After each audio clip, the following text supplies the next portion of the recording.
J'étais intéressé par ce qui tournait autour des énergies renouvelables. Je me suis un petit peu intéressé sur l'offre qu'il y avait, sur les demandes qu'il y avait dans la région. Et donc j'ai trouvé cette annonce de l'Orecoplast Recyclage à Vézelise, où ils recherchaient un poste de responsable qualité.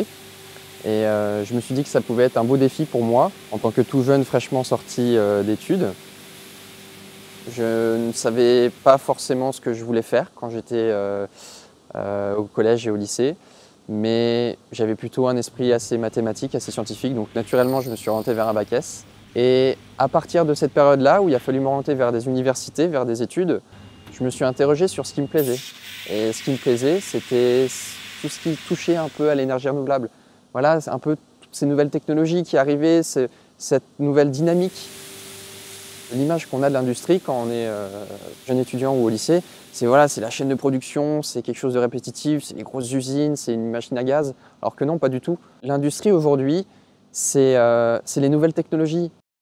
Je suis plutôt content de me dire que la bouteille de plastique que je vais jeter dans la poubelle, derrière en fait je vais la récupérer, je vais refaire un nouveau produit et je vais pouvoir réutiliser ce plastique-là. C'est plutôt pas mal de se dire ça et d'aller bosser et de se dire qu'on contribue un petit peu pour l'environnement.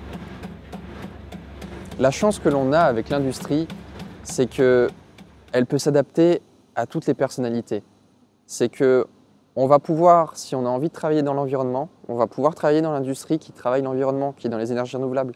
Si on est passionné de voitures, de l'aérospatiale, de toutes ces choses-là, on va pouvoir s'orienter vers ce domaine d'activité. L'industrie, je pense, permet à chacun de trouver son bonheur. L'industrie de demain, elle aura besoin de penser à ce qu'il y a après-demain. C'est pour ça que c'est aussi important que nous, en tant que jeunes, on doit pouvoir proposer nos idées pour tout simplement nous plus tard en fait. Qu'est-ce que l'industrie va devenir dans 20 ou 30 ans?